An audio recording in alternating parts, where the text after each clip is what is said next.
are live. You're not recording. I am recording. It's a dry run.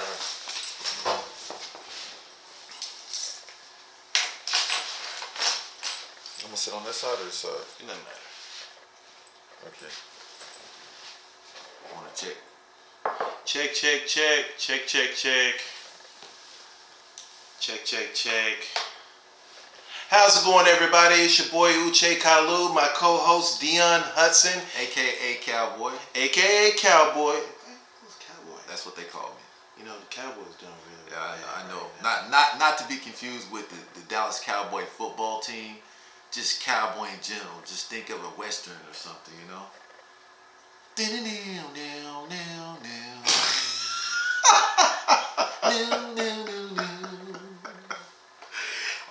Only thing I'm missing right now is a horse and some spurs.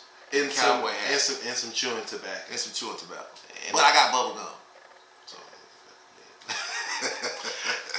Anyway, folks, thank you for tuning in to our show, The Den. That is DADEN 5198. If you're checking us out on Instagram, we also have a Twitter page that's under construction, as well as a Snapchat under construction, and as well as a Facebook professional page under construction. Now, I know I've been flooding you guys' page with anticipation of our show and what it has to offer for you guys. And if you guys take out your time in your busy schedules to check us out, because it is definitely an event to see. We're offering a guest, a very popular YouTuber named Jake Paul. Jake Paul? Jake Paul.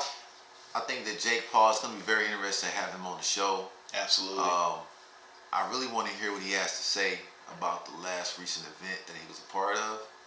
It's going to be pretty cool. I know what he's going to say. You know what he's going to say? What he's going to say? He's going to brag and boast about how he knocked out Nate Rops. Yeah. He slapped his ass. Yeah, I know. I mean, you know, knowing how like a rug. Yeah, he slapped him. Yeah, but today on this particular show of episode 2, we're actually going to touch on factors of the COVID epidemic, and then of course the Mo3 situation. So I guess we'll talk about the COVID epidemic. And so COVID-19. So what a lot of people are not aware of is that the COVID-19 is part of a family of viruses that's already been here. Okay, so there's more than just COVID-19. There's like COVID something else, COVID something else, COVID. There's different type of coronaviruses, and these coronaviruses have plagued humans and animals, and they affect us in different ways. So there was the Middle Eastern coronavirus, right? And there's another coronavirus in another part of the world. These coronaviruses were already here doing damage, right? People were getting sick way before COVID-19. The thing is that COVID-19 actually became a global epidemic. These other viruses were dealt with in their locations, and even though they spread it, it wasn't on the level of COVID-19. So this is not something just all of a sudden just popped up.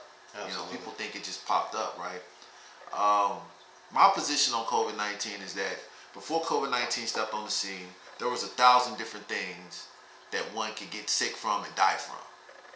Okay, those things are still here. We have yet to really come up with a cure for cancer. Cancer still spreads and it kills, okay? People are still dying from cancer.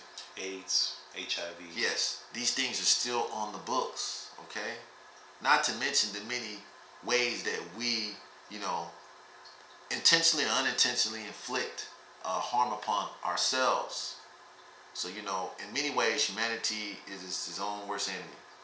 Absolutely. So there's so many ways that we harm ourselves. There's so many ways that we fall prone or fall victim to our natural environments. COVID-19, really even now, is not at the top of the list when it comes to things that's going to keep us safe and secure for the future, because eventually COVID-19 will die and something else will take its place. Well, I mean, absolutely. And but as far as right now, in the time of 2020, which has been a very weird year, and I mentioned that in the first episode, looking at the details as far as the facts, because we're big on the facts.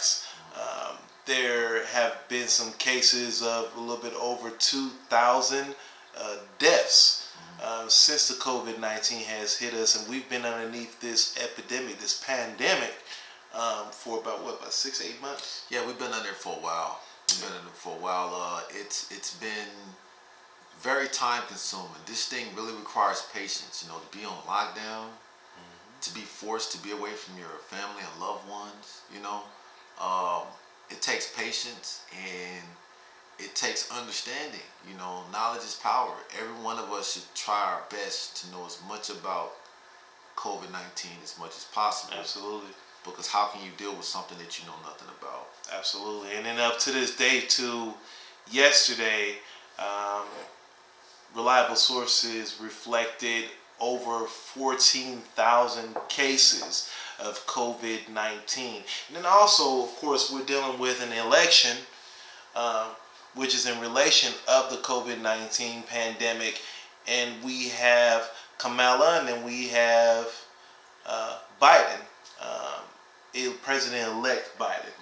And of course, he had a plan of what he could do as far as a solution to be able to salvage the COVID-19 and to get us into a better situation fully. And his response was, did you look at it? Because I did.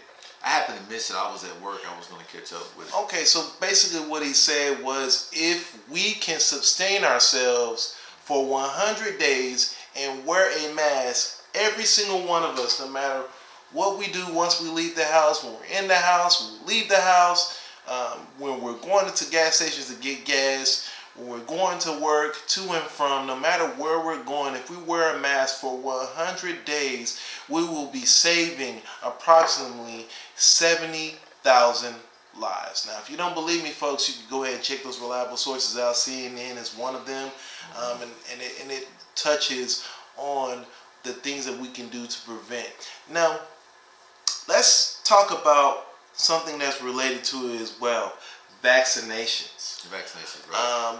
This is a thing, an ideal or a mixture or a antibiotic, I don't know what you want to call it, basically to heal people or to keep people from or prevent people from getting COVID-19.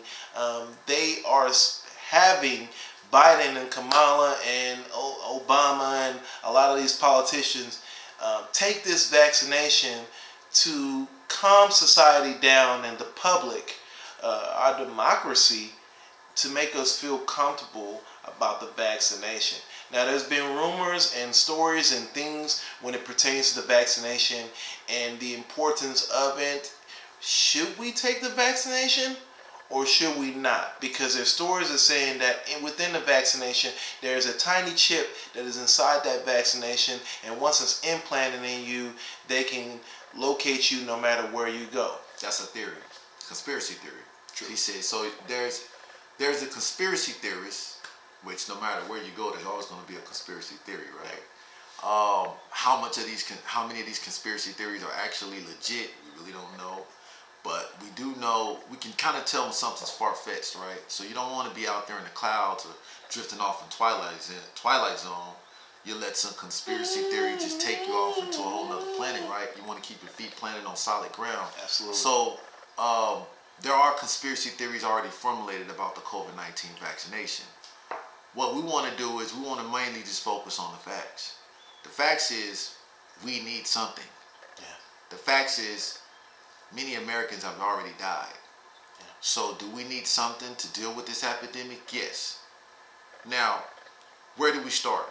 How about this? How about trying these vaccinations on people who already have the coronavirus? See how they uphold up on it, because right now that vaccination is their hope. See what type of effects it has on someone who's already been infected with the coronavirus. Once you build up a case study, of, how the body reacts to the vaccination, how a real person reacts to being vaccinated, this information is what's going to persuade people to go along with this. Absolutely. Because they're going to see there's no bad symptoms, there's no after effects. See, anytime something new pops up on the scene, there's always some pros and cons. The cons being that there's symptoms and there's after effects. something we know nothing about if this is the first time that we're doing this. The ones who are in a really good position to test this vaccination out are people who are already suffering from COVID-19. This will give us some case study, something to look at. I do think that we need something. I mean, think about it. We have vaccinations for measles, chickenpox, right? You have flu vaccinations.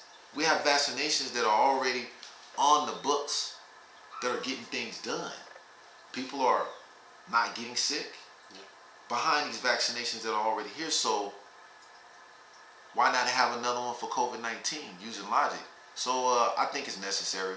I think we need to do something. I think that the government and the people who are responsible for this need to do more to win people's trust.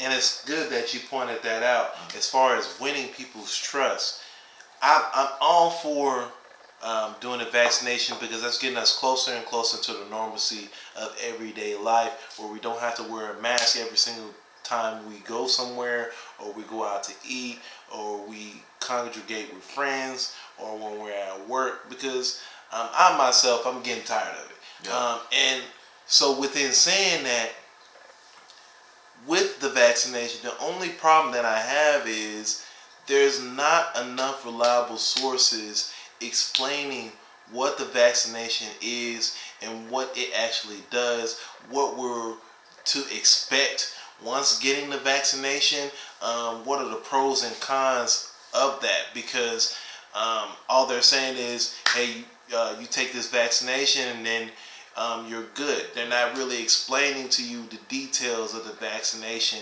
within itself, and that to me is a problem, and I'm sure a lot of you people can relate that is an issue. We need to be more informed of what we're taking if we decide to go ahead and take this vaccination, and we take off of work, we take off of school, we leave our families, and we take this risk within the benefit of us being healthy and preventing us from getting the COVID-19.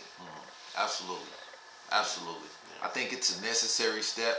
I think that we all should look forward to something medical, a medical breakthrough. This is like a medical breakthrough. And understanding the significance of it, that it's not just America. The whole world is impacted. Yeah. Like, this vaccination is going to go to other countries, right? So, as much as people who are very biased and particular and who like to choose sides, as much as you may hate to agree with what I'm getting ready to say, we're pretty much connected. No matter what country you're a part of, one thing that this COVID-19 epidemic has shown is that there really are no barriers. What borders are you talking about? What differences are you talking about? Oh, we're supposed to be separated by oceans? We're supposed to be separated by countries and banners? The COVID-19 proved that there's only one humanity, because when this thing hit, everyone got hit with it. It spread it. It spread it around the world. So that means we all have to work together as human beings, right, to ensure, that we survive on this planet. I mean, there's things that have that don't exist on Earth no more, because it was wiped out by some form of natural they call it natural disaster or a natural occurrence, right? So man-made disasters, right? So we're still here. We're still here. We're surviving this planet. We're living. We're growing, right? But COVID-19 has shown that no matter where you're from, there's only one home, and that's the planet Earth.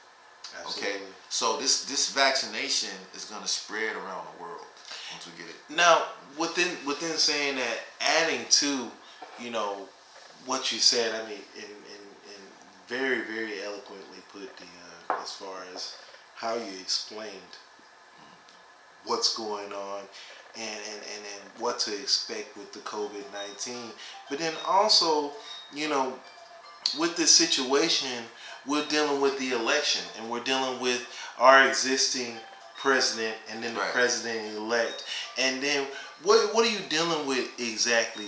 Are we dealing with harmony? Or are we dealing with separation? And of course, with reliable sources, what they've said, I forget the doctor's name and what university that he represents, But what he recited was basically we're dealing with an intention whore of a president, and within saying that everything is about him and everything needs to go the way that he sees fit. Well, of course, we've dealt with that for 4 consecutive years, and where has that got us? Right. It's got us separation.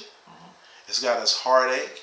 People have lost their jobs, and of course, we deal with economic crises, regardless of if you got a stimulus check or not.